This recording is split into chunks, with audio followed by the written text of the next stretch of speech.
चांदीपुर गांव में एक टूटी फूटी झोपड़ी में शांति रहती थी। शांति की 3 बेटियां थीं, अर्शी, चेतना और प्रेरणा। शांति के पति ईंट भट्टे पर काम किया करते थे।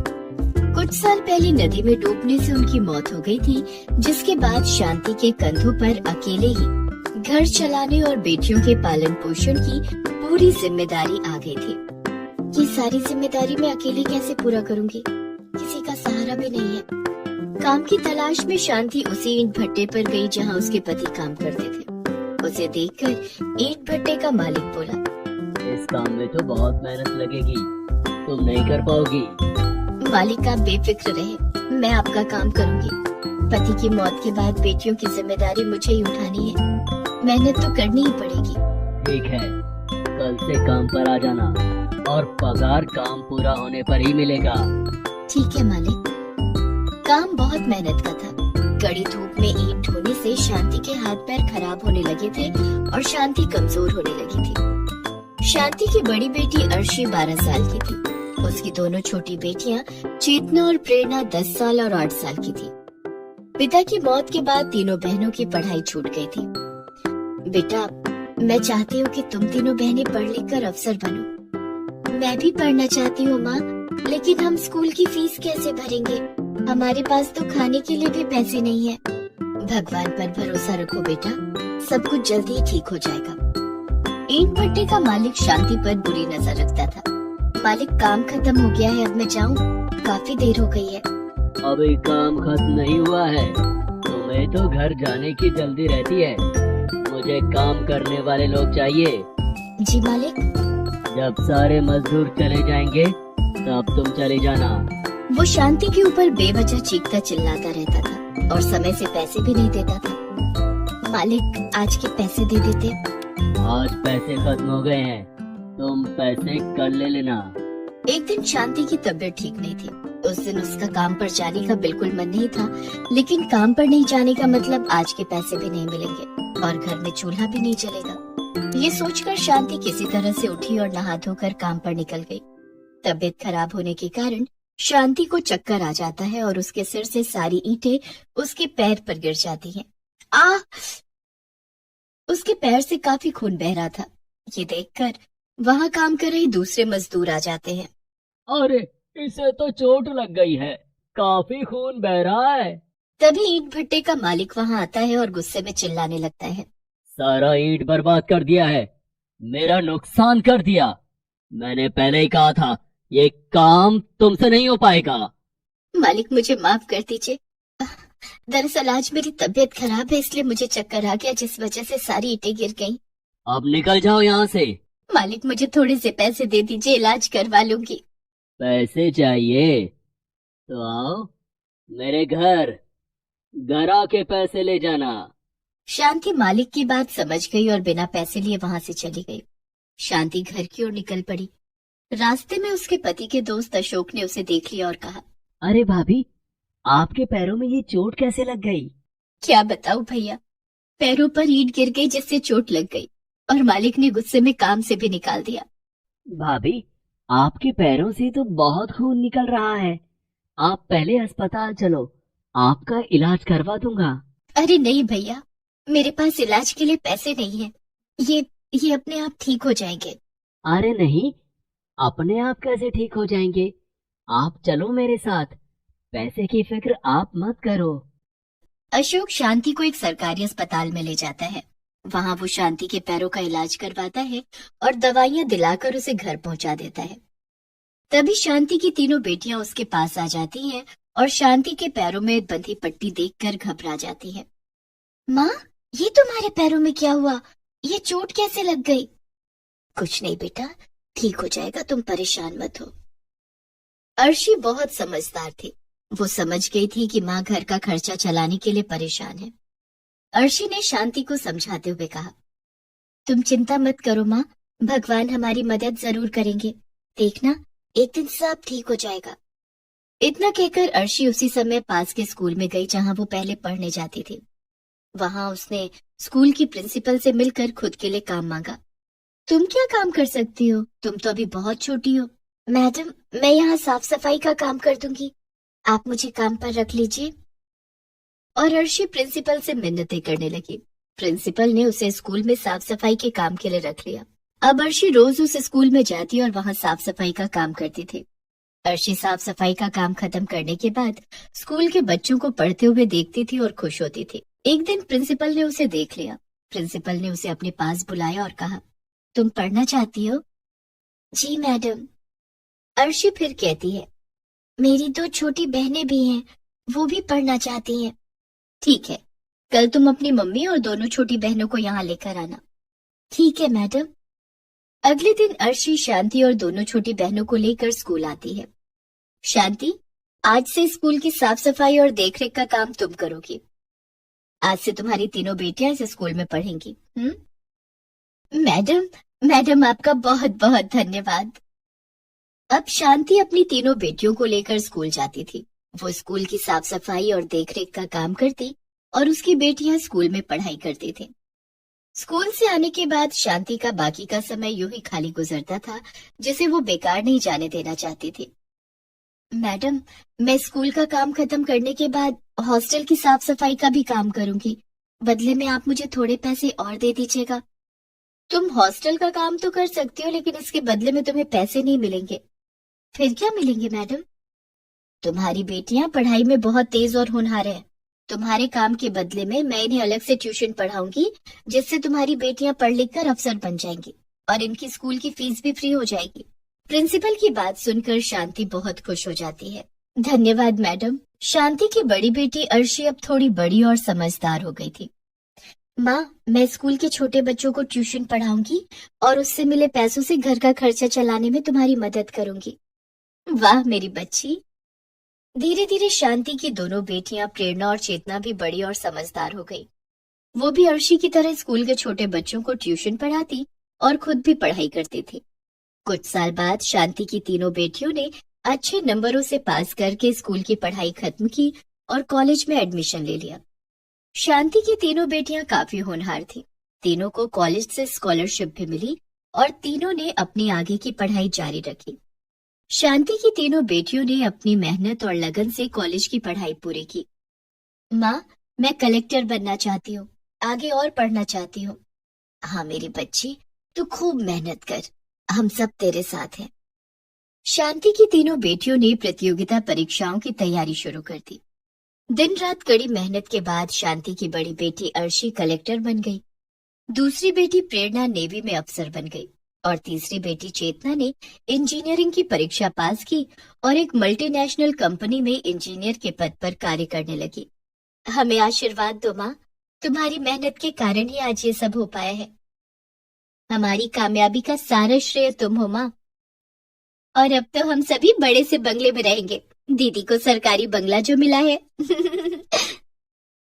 और सब हंसने लगते हैं। शांति के पास काम करने के लिए अब नौकर चाकर माली ड्राइवर सब थे। उन चारों का जीवन अब सुख शांति से कट रहा था। मैं कितनी खुश नसीब हूँ कि मुझे तुम तीनों बेटियां मिली।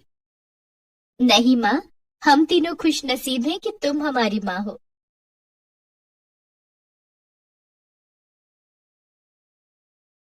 मालती ने एक हादसे में अपने पति को कई साल पहले खो दिया था। उसके 2 बच्चे थे, रिंकू और पिंकी। मालती पढ़ी लिखी नहीं थी। वो एक टूटी फूटी झोपड़ी में अपने दोनों बच्चों के साथ रहती थी। घर चलाने के लिए वो लोगों के घरों में बर्तन साफ किया करती थी। किसी तरह वो अपने दोनों बच्चों का पेट पाल रही थी। फिर एक दिन, रिंकू जल्दी कर बेटा, स्कूल का टाइम हो रहा है, फिर मुझे काम पर भी जाना है। माँ, आज मेरा स्कूल जाने का मन नहीं है। नहीं बेटा, ऐसा मत बोल। पढ़ लिख कर बड़ा आदमी बनना है ना, तो स्कूल जाना पड़ेगा ना। चल बेटा, अब देर मत कर। रिंकू पास के ही सरकारी स्कूल में पढ़ता था। मालती रोज सुबह पहले रिंकू को स्कूल छोड़ती, फिर पिंकी को अपने साथ लेकर काम पर जाती थी। पिंकी 3 साल की थी। वो एकदम चुलबुली और शरारती थी। मालती उसे अपने पास बिठाकर लोगों के घर काम करती रहती थी।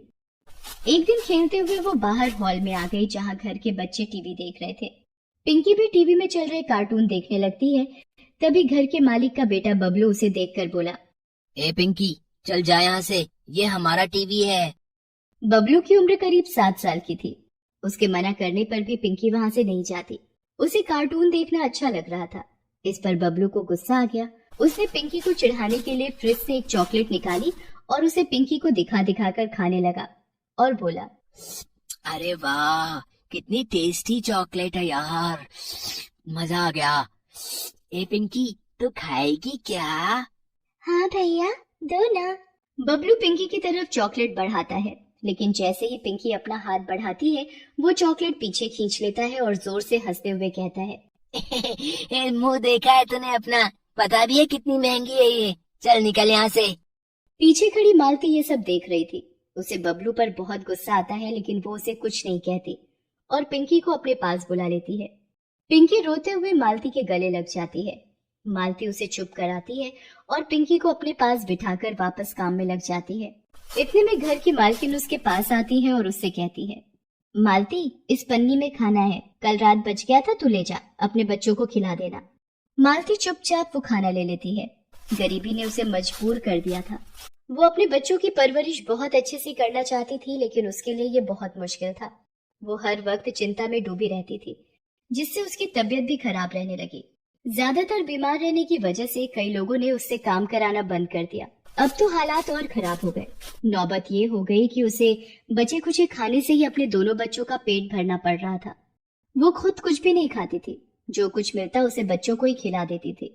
इस वजह से मालती की हालत दिन ब दिन और खराब होती गई और एक दिन वो चक्कर खाकर गिर पड़ी और फिर कभी नहीं उठी। पिंकी और रिंकू अब अनाथ हो गए थे। उनका ख्याल रखने वाला अब कोई नहीं था। रिंकू बड़ा था, उसने खुद को संभाल लिया था, लेकिन पिंकी इस सब के लिए बहुत छोटी थी अभी। भैया, माँ कहाँ है?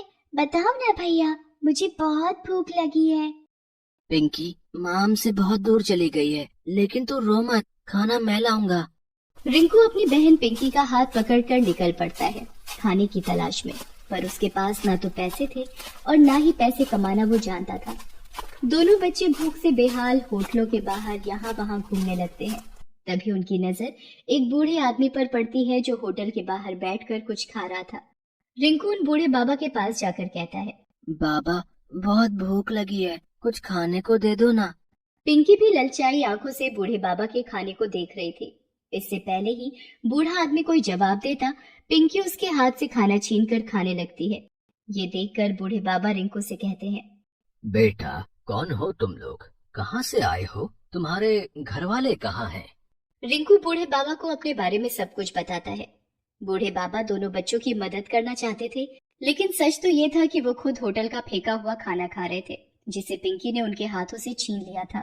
फिर भी बूढ़े बाबा ने दिल मजबूत किया और रिंकू और पिंकी को अपने साथ रख लिया और रिंकू से बोले, चलो बच्चों, इस दुनिया में ना तुम्हारा कोई है और ना ही मेरा, आज से हम साथ रहेंगे। बूढ़े बाबा के पास अपना कोई घर नहीं था। वो तो फुटपाथ पर रहते थे और लोगों से भीख मांगकर तो कभी लोगों द्वारा फेंका हुआ खाना खाकर अपना पेट भरते थे। रिंकू और पिंकी उन्हें अपने साथ अपनी झोपड़ी में लेकर जाते हैं और फिर तीनों वहीं एक साथ रहने लगते हैं। बूढ़े बाबा बुजुर्ग भी थे और कमजोर भी, लेकिन फिर भी उन्होंने दोनों बच्चों का बहुत अच्छे से ख्याल रखा। वो दिन भर भीख मांगते, होटलों के बाहर से खाना उठाते और फिर उस खाने को बच्चों के साथ बांटकर खाते थे। इस तरह कुछ दिन तो खाने का जुगाड़ हो गया, लेकिन फिर बूढ़े बाबा की तबीयत बहुत खराब रहने लगी। रिंकू ने बूढ़े बाबा को घर से बाहर जाते देखकर उनसे कहा, कहाँ जा रहे हो बाबा? आपको तो तेज बुखार है, आज मुझे जाने दो, मैं सबके लिए खाना लेकर आऊंगा। नहीं बेटा, नहीं, मैं ठीक हूँ। तुम घर पर रहो पिंकी के साथ, मैं जाता हूँ और कुछ लेकर आता हूँ खाने के लिए। बाबा झोपड़ी के बाहर निकले ही थे कि अचानक बेहोश होकर जमीन पर गिर गए। दोनों बच्चे उन्हें सहारा देकर बिस्तर पर लेटाते हैं और बाबा को पानी पिलाते हैं। थोड़ी देर बाद बाबा को होश तो आ जाता है, लेकिन अब भी वो खड़े होने की हालत में नहीं थे। रिंकू को समझ आ गया था कि अब उसे ही कुछ करना होगा। वो पिंकी को बाबा के पास छोड़कर घर से बाहर निकल जाता है। वो पूरा दिन इधर उधर भटकता है, लेकिन उसे खाने के लिए कुछ भी नहीं मिलता। अचानक उसे एक बेकरी की दुकान दिखाई देती है। वो चुपचाप एक ब्रेड का पैकेट उस दुकान से चुरा लेता है। घर पहुंचकर वो देखता है कि पिंकी एक सूखी सी रोटी खा रही है। रिंकू उससे कहता है, पिंकी, ये क्या खा रही है तू? कहाँ से लाई ये रोटी? भैया, बाहर जो टॉमी घूमता है ना, एक अंकल उसके लिए ये रोटी डाल गए थे। टॉमी ने उस रोटी को सूंघा, लेकिन पता नहीं क्यों उसने ये रोटी खाई नहीं। मुझे बहुत भूख लग रही थी भैया, इसलिए मैंने ये रोटी उठा ली। भैया, टॉमी को बुरा लगा होगा क्या? मैंने उसकी रोटी उठा ली तो? पिंकी की बात सुनकर रिंकू की आंखों में आंसू आ जाते हैं। वो पिंकी को गले से लगा लेता है और उससे रोटी लेकर बाहर फेंक देता है। फिर उसे ब्रेड के पैकेट से ब्रेड निकाल कर खाने को देता है। पिंकी बड़े मन से ब्रेड खाती है और उसे खाते देखकर रिंकू को बहुत सुकून मिलता है। रिंकू बची हुई ब्रेड बूढ़े बाबा को खिला देता है और खुद भूखा ही रहता है। ऐसे ही एक दिन खाने की तलाश में भटकते रिंकू और पिंकी एक पार्क में पहुंचे। पार्क में लगे झूलों को देखकर पिंकी ने रिंकू से कहा, भैया देखो ना कितने अच्छे झूले हैं, मुझे भी झूलना है इनमें। चल पिंकी, मैं तुझे झुलाता हूँ। रिंकू पिंकी को लेकर पार्क के अंदर जाने की कोशिश करता है, लेकिन वहाँ का गार्ड उन्हें अंदर नहीं जाने देता। फिर दोनों पीछे की दीवार फांदकर पार्क के अंदर चले जाते हैं। कुछ देर झूला झूलने के बाद दोनों देखते हैं कि पार्क के कोने में मोहल्ले के बच्चे आवारा जानवरों के लिए अपने अपने घरों से रोटी लाकर रख रहे थे। ये देखकर पिंकी रिंकू से कहती है, भैया देखो ना कितनी सारी रोटियां हैं, बाबा ने कल से कुछ नहीं खाया और मुझे भी भूख लगी है। चलो ना ये रोटियां लेकर चलते हैं घर, किसी को खानी होती तो यहाँ छोड़कर थोड़ी ही जाता। रिंकू जानता था कि वो रोटियां जानवरों के लिए थी, लेकिन पिंकी को मना करने की भी उसकी हिम्मत नहीं हुई। मजबूर होकर उसने पिंकी के साथ वो सारी रोटियां उठाई और उन्हें घर ले गया। तीनों ने वही रोटियां खाकर अपनी भूख शांत की। अब रिंकू और पिंकी दोनों छिपकर उस पार्क में जाने लगे और जैसे ही वहाँ खूब सारी रोटियां इकट्ठा हो जाती, दोनों उन्हें उठाकर घर ले आते। कई दिनों तक ऐसे ही चलता रहा, लेकिन एक दिन एक बच्चे ने उन्हें ऐसा करते देख लिया। उन्हें देखते ही बच्चे ने शोर मचाना शुरू कर दिया। वो देखो, उन दोनों को हमारी रोटियों को उठा रहे हैं, कितने बुरे हैं ये, बेचारे कुत्तों का खाना ले रहे हैं, इन्हें तो मजा चखाना ही पड़ेगा। वो बच्चा अपने सारे दोस्तों के साथ मिलकर रिंकू और पिंकी का पीछा करते हैं। वो देखते हैं कि रिंकू और पिंकी उन रोटियों को न सिर्फ खुद खा रहे थे, बल्कि बीमार पड़े बूढ़े बाबा को भी खिला रहे थे। ये सब देखकर सभी बच्चों का दिल पिघल जाता है। सारे बच्चे अच्छे घरों से थे। उन्होंने रिंकू और पिंकी के बारे में अपने माता पिता को बताया। सभी ने रिंकू और पिंकी की मदद करने का फैसला किया। बच्चे अपने माता पिता के साथ रिंकू और पिंकी की झोपड़ी के पास पहुंचे। इतने सारे लोगों को देखकर रिंकू ने डरते हुए उनसे पूछा, आप लोग यहाँ क्यों आए हैं? हमें माफ कर दीजिए, आगे से हम नहीं उठाएंगे वहाँ से रोटियाँ। तभी एक महिला आगे बढ़ती है और रिंकू के सिर पर हाथ रखते हुए कहती है, डरो मत बेटा, अपने बारे में सब कुछ बताओ हमें, हम तुम्हारी मदद करना चाहते हैं। और ये बूढ़े बाबा कौन है तुम्हारे साथ? फिर रिंकू ने सब कुछ बताता है, अपने और पिंकी के बारे में भी और बूढ़े बाबा के बारे में भी। सब कुछ जानकर वहाँ मौजूद हर किसी की आंखें नम हो जाती हैं। सभी लोग मिलकर बूढ़े बाबा का इलाज करवाते हैं, साथ ही तीनों के खाने की जिम्मेदारी भी लेते हैं। हर रोज कोई ना कोई अपने घर से तीनों के लिए खाना लेकर आता। अब रिंकू और पिंकी को ना तो चोरी करने की जरूरत थी और ना ही कहीं से खाना उठाकर खाने की। दूसरी तरफ अच्छा इलाज मिलने से बूढ़े बाबा भी पहले से बहुत अच्छे हो गए थे। लोगों ने उन्हें अपनी सोसाइटी में चौकीदार की नौकरी पर रख लिया, जिससे अब वो कमाने भी लगे थे। रिंकू और पिंकी को उन्होंने जल्दी ही स्कूल भेजना भी शुरू कर दिया। ऐसा नहीं था कि रिंकू और पिंकी को अब अपनी माँ की याद नहीं आती थी, लेकिन वो इस बात से खुश जरूर थे कि अब वो अनाथ नहीं थे। बूढ़े बाबा जो उनके साथ थे।